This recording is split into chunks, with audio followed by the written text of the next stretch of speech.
Hi, my name's Rob Powell. I'm Grassland Chairman 2012, and we're here at Pentry Merthyr on a lovely wet day in June.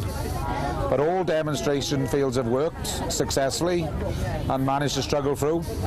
And we've also staged a health and safety demonstration with a forklift and quad bikes, which was very successful, as safety is very important in the farming industry. The health and safety demonstration was held by Farming Connect in conjunction with Royal Welsh Agricultural Society.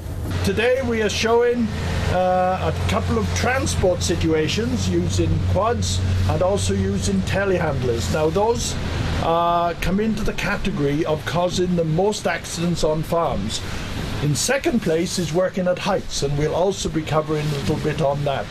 Now, unfortunately, over the last 10 years, we've had nearly 500 people killed on farms in this country. So that's an average of one person every week.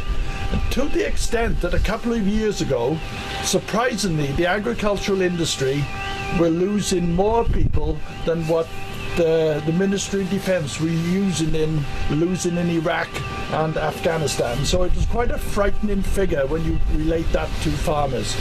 So it is important that we try and keep our farms as safe as possible through Land Rewards and Farming Connect. We are trying to put over to people, and indeed the HSE, the safety of farms. Now we have shad days that are operating around the country, and all farmers have an opportunity to go and hear tips on how to make their farms as safe as possible. So what's the problem with quads then? Why do we need to focus on them? The problem is that people don't appreciate that they are quite different to anything else you'll ride or drive. And our little demonstration just highlights that. You see here straight away how Jimmy's sitting on the right hand side of the seat to turn to the left, and of course vice versa. And that is very much counterintuitive. Now the problem with the quads is that they have this fixed back axle and they don't want to turn, and Jim is just highlighting this need to move to the outside of the corner to help the quad to turn. It's the same going up and over slopes as well, and our little demonstration trailer here just highlights that. You need to maximise their stability by using the only tool you have available, and that's your body weight. You notice as Jimmy sits forward, there's a significant amount of weight on the front, but as soon as he moves back into what we call a comfort zone, his normal position, the front end gets very light indeed. And a backflip is one of the big killers on quads, because you can't get out of their way. They throw you onto the ground and land on top of you. It's the same going, where you see Jimmy coming up over the slope, but when you're going down the slope, move backwards in the seat. Same going across the slope as well. Moved his weight again, very much top-sided, and in that position there's quite a bit of stability still left in that quad. But if he didn't know he had to move, he'd be in what he calls his comfort zone again, in the middle, and suddenly the quad becomes very light indeed on that top end. And a sideways roll, unfortunately, is the other big killer on quads. The most likely way you will die, unfortunately, as a result of riding quads is through head injuries.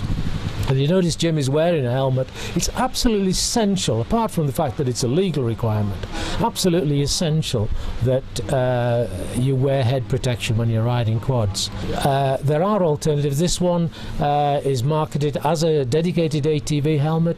There are other dedicated ATV helmets available too. Of the last 12 people who died as a result of coming off quads on farms, 10 of those 12 would still be alive if they'd been wearing some form of head protection. Okay, now we come to lift truck safety.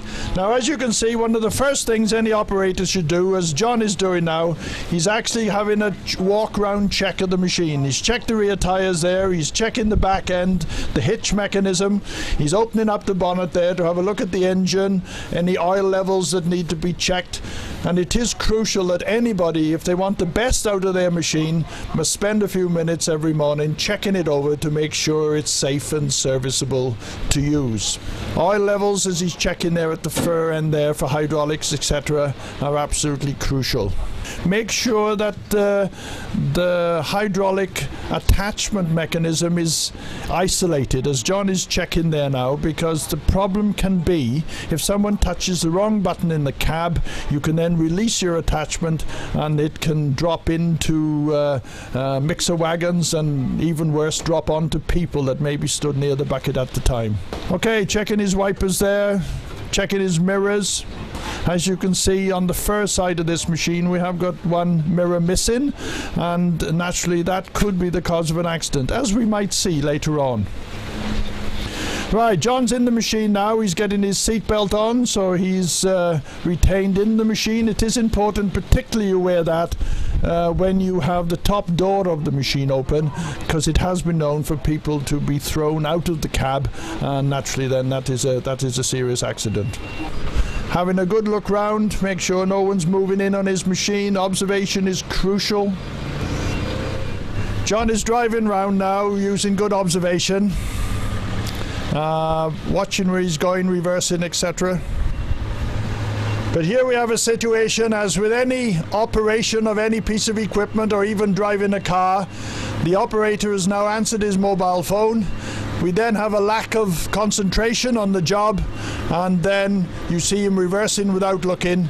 Someone stood in the yard, and then we have a serious accident then straight away with a crushing up against, which could be a gate post or a wall or anything else. Now, as you can see with this machine that's going round here today, we have a full bucket of stone on the front end, which, as you can appreciate, is quite heavy. But unfortunately then, if you lift the bucket up a little bit and then extend the boom out in front of the machine, the stability changes considerably, and the machine then can end up becoming very unstable very quickly. Okay, so always, whenever you're operating these telehandlers, keep the weight of the bucket and the attachment and any material that you've got in it close back against the machine. Most of these machines, the farm-based machines, will derate by up to 40% when the boom is extended to when it is retracted. So always keep your load as close to you as you possibly can. Now we have another serious causes of accidents on farms when people try and get to access working at height without using the proper equipment. Here we have someone stood on the front of a bucket going up on a telehandler. Now, I know we've all been tempted to do this, but it is very, very dangerous. So as you get up into the air, you've only got to have the person on the machine, moving the machine, slightly jerky movements or anything like that, and also on a windy day like we've got today, and the person in the situation up there can quite easily come off, and that sort of situation happens. Unfortunately, on farms, falling from heights is the second biggest killer we have these days. Get a proper work platform and make sure that when anyone goes to work at height that they use it and then be safe to work another day.